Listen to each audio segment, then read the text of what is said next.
9월 2일 정보위 전체 회의에서 국가정보원의 특별감사 중간 보고가 있었습니다. 그 내용이 매우 불충실하였습니다. 매우 미흡했습니다. 그럼에도 불구하고 이때 드러난 사실에 대해 충격과 분노를 금할 수 없습니다. 국민 여러분들께 보고해야 될 사안이라 생각하여 이 자리에 나섰습니다. 먼저 가덕도 사건에 대해서는 이미 박상혁 의원이 말씀하셨기 때문에 간단하게 지적만 하겠습니다.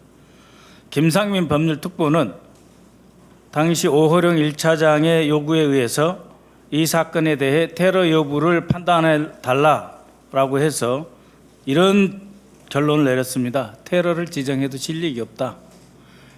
테러로 지정하면 피해자 당시 이재명 후보에게 많은 이익이 있습니다. 피해자 인권보호, 피해자에 대한 위자료 보상, 피해자 관련해서 부정적인 인터넷상의 유튜브 모두 삭제시켜야 됩니다. 확실하게 이재명 대표 당시 대통령 후보에게 실력이 있는 것입니다. 즉 김상민 법률특보가 실력이 없다고 하는 것은 정권 차원에서 이득이 되지 않는다. 정치 관여이자 개입입니다.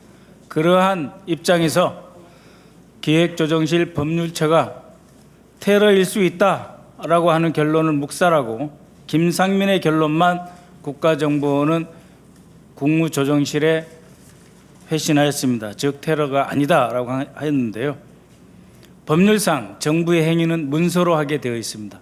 이런 과정이 문서로 이루어지지 않았습니다. 그래서 저는 분노합니다.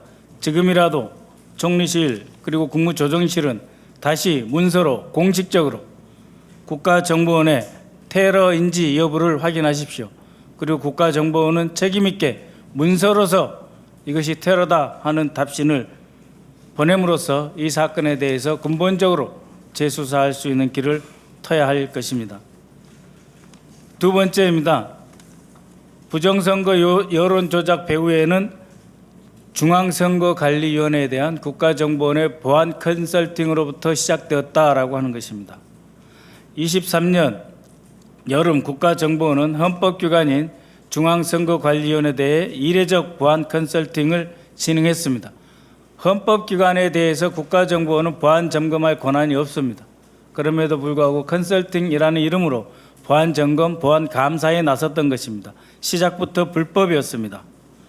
이 과정에서 백종욱 국정원 전 3차장은 헌법재판소 탄핵심판에서 5가지 사항에 대해서 모두 위증했다라고 하는 점이 확인되었습니다. 국정원과 사전에 선관위 협의했느냐? 협의했다.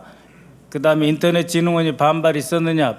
반발이 없었다. 이런 식으로 다 거짓 증언을 했었죠. 오늘 제가 말씀드리려고 하는 것은 그것이 아니고 중앙선관위 보안 컨설팅을 하고 이것을 확대해서 부정선거로 연관시키기 위해 결론을 내렸습니다. 이에 대해서 실무자가 반발을 하자 당시 국정원장 김규현은 이미 정무적으로 다 결정된 일이다. 이미 정무적으로 다 결정된 일이다 라고 해서 실무자가 이런 식으로 중앙선거관리위원회 보안 컨설팅 결과를 10월 10일 강서구청장 선거 하루 전에 발표하는 것은 안 된다라고 했음에도 불구하고 겁박해서 질문했던 불법적 행위가 있습니다.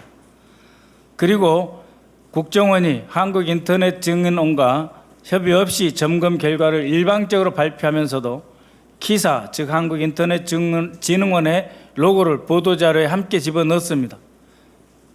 얼마 전까지도 이 보도자료는 국가정보원 홈페이지에 떠 있었습니다.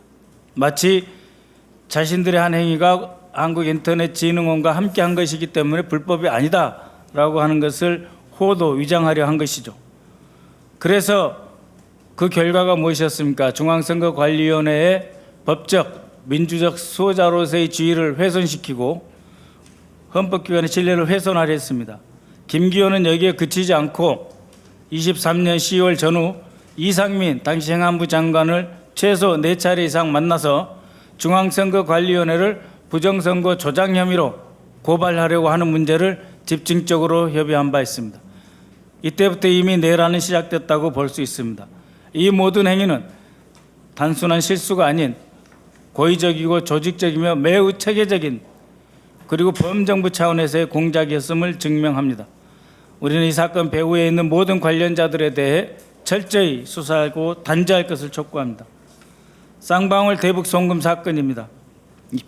이미 여러분들이 다 아시다시피 이재명 당시 경기도지사가 마치 북한에 방문하고 싶어 하는데 쌍방울이 대신 돈을 보냈다라고 하는 조작 사건입니다.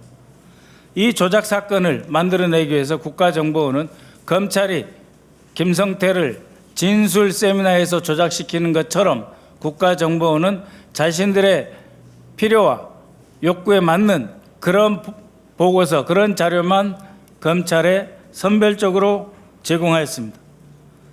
이번 국가정보원의 특별감사 결과 검찰이 제출한 자료 이외에 북한 노동자를 고용하려고 한 정황, 김성태 안부수가 대북 사업을 미끼로 주가를 조작하려고 했다는 첩보 등 8건의 새로운 문서가, 중요한 문서가 추가로 발견되었습니다.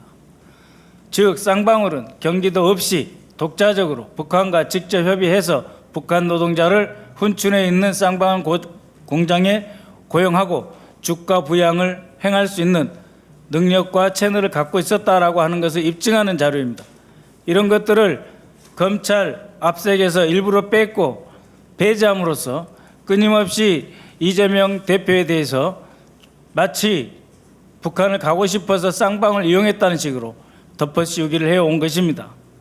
이 과정에서 국가정보원은 국가안보기관이 아니라 특정 세력의 정치적 칼로, 수단으로 전락했음을 의미합니다. 이 또한 새로 발견된 문건이 법원에 제출되어야 하며 사건은 재조사돼야 되고 수사가 이루어져야 할 것입니다. 두 가지만 간단하게 추가로 보고드리겠습니다. 서해 공무원 피살 사건, 이 건에 대해서는 서해 공무원 사건을 뒤집기 위해서 윤석열이 처음부터 김규현 국정원장에게 고발하라고 지시를 했다는 것입니다. 이 윤석열이 김규현에게 고발하라라고 하는 지시를 받고 난 이후부터 해경과 국방부의 그간의 진술, 즉 이 사람이 자진올복하였다라고 하는 부분을 뒤집기 시작합니다. 그리고 고발로 전환되었고 박지원 원장과 서훈 당시 국정원장 모두 법률적 단죄에 올라가야 됐습니다. 박지원 원장에 대해서 첩보 보고서, 그다음에 특수 첩보 관련 여러 보고서를 모두 삭제했다라고 했는데 이번에 확인한 바로는 삭제한 보고서가 없다. 다 제대로 온전히 국가정보원에 그대로 남아 있다라고 한 것입니다. 당시 국가정보원장 박지원은 어떠한 자료 삭제도 지시한 적이 없다라고 하는 최하 5명 이상의 주요 간부급 인사들의 증언이 있었음에도 불구하고 이것은 법원에서 채택되지도 않고 검찰에 제공되지도 않았습니다. 또한 서훈 전 원장에 대해서도 월북을 서훈이 지시했느냐라고 하는데 지시한 바가 없고 그런 전체 정황에 대한 첩보 문서들이 현재 존재함에도 불구하고 재판부에 제대로 제출되지도 않고 있으며 채택되지도 않고 있다라고 하는 점입니다. 또한 동해 탈북 어민 북송 사건은 16명의 북한 어민을 살해하고 넘어온 2사람의 흉악범에 대해서 이미 철저하게 수사를 해서 충분하게 대공 염의점이 없고 북한에서 이러한 흉악범이기 때문에 돌려보내는 것이 낫다라고 하는 판단. 두 번째는 당시에 에이펙에 김정은을 초청하기 위해서 보냈다라고 하는데 실제로 에이펙에 김정은을 초청할 수 있는 실무적 시간이 부족했고 초청할 수도 없는 상황이다라고 하는 점, 그 두 가지가 모두 다 법원에서 제대로 채택되지 않고 있다는 점, 그리고 이것을 뒷받침하는 자료가 국정원에서 제공되지 않고 오히려 묻혔다고 하는 점이 이번 특감에서 밝혀졌습니다. 국민 여러분, 국가정보원은 더 이상 과거의 구태를 반복해서는 안 됩니다. 지금도 어쩌면 과거의 구태를 반복하고 있는 것은 아닌가 의심스럽습니다. 따라서 국가정보원은 9월 30일까지 마지막 특별감사에서 확실하고 책임 있는 진실규명을 해줘야 될 것입니다. 그리고 그에 따라서 사법 처리할 것은 처리하고 국정원장이 사죄할 일이 있으면 사죄해야 될 것입니다.